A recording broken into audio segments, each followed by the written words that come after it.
Let's talk about Frogger and the story of how it got released to arcades in the 80s, because it almost didn't happen. I used to love playing Frogger when I was a kid. My uncle would always have it on his laptop when he came over, and I'd always ask if I could play it, and I never got farther than the first couple levels, but it was always fun.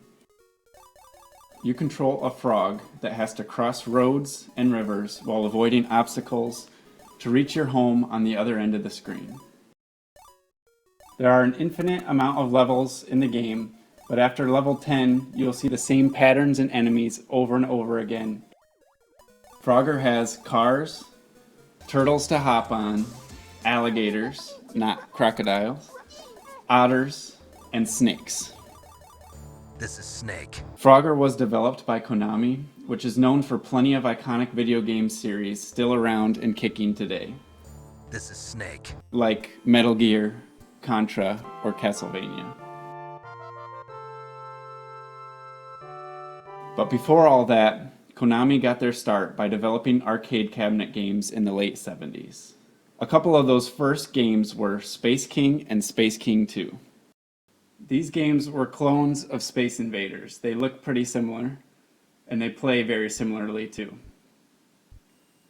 Konami actually made their start by making quite a few clones to already popular arcade games.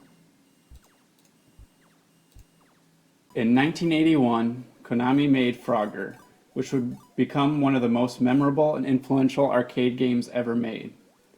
It's up there with Pac-Man, which both seem to have an arcade cabinet at every skating rink and pizzeria in the 90s. Seinfeld even had an entire Frogger-themed episode, where George Costanza had to move a Frogger cabinet across the street to save his high score he got as a kid. Konami developed Frogger, yet Sega published the game.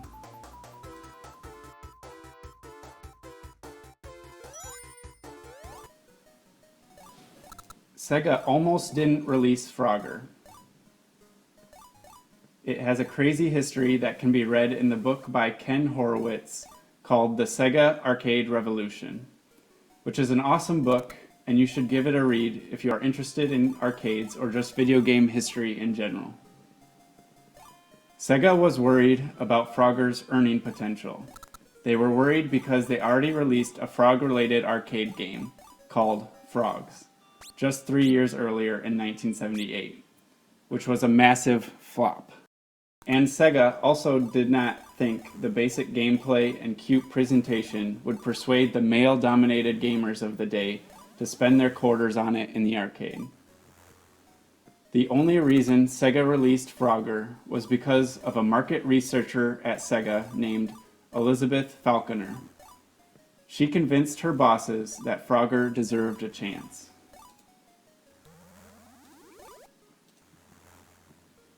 Elizabeth met with the executives from Paramount, which was a company owned by the same company that owned Sega. She met with them to present her pitch for Frogger. She handed out booklets that showed Frogger's simple gameplay and sales potential. An executive at this meeting threw the booklet at Elizabeth and said that Frogger has already been rejected because it was a women and kids game. She replied that those executives were also the ones who turned down Pac-Man. This reply got the room's attention. Falconer requested a test to see how potential arcade players would react. The room of bigwigs gave in to her request and told the group from Sega to let her have her G-Dang Kids game. So they agreed to a playtest of a Frogger prototype. But even though her bosses relented to her request, they stacked the cards against Elizabeth and her kids' Frogger game. The bar they chose to test Frogger was in a bar called Spanky's Saloon. They thought this would ruin the playtest because the audience in this bar was mostly older men. Of course, we all know how it ended. Frogger did exceptionally well at Spanky's, even though they thought men would not like it, and Sega released Frogger to the public in 1981. Frogger was such a simple yet fun game that had no age or gender barrier. Anyone could pick it up and enjoy their time hopping across roads and rivers. Parker Brothers eventually got the license for Frogger from Sega and made many ports. Frogger was ported to many home systems, including Timex Sinclair, Apple II, IBM PC, Commodore 64, Atari 2600, Intellivision, ColecoVision, Atari 5200, VIC-20, and the TI-99 4A. Yes, that's a Texas Instruments company that later made calculators, but they started out making computers. Frogger was Parker Brothers' most successful first-year product. Hasbro Interactive received the rights to Frogger and remade the game in 3D on Windows and PS1. I remember playing this game so much as a kid. I thought it was so cool that it was just like 3D Frogger. To be confusing, Hasbro Interactive also released the original Frogger arcade game to the Game Boy, Sega Genesis, and the SNES. They released this version a year later than the 3D remake, but with almost the exact same cover art. This also gave way to more ports of the original arcade game to the Xbox 360 arcade and as a mobile game.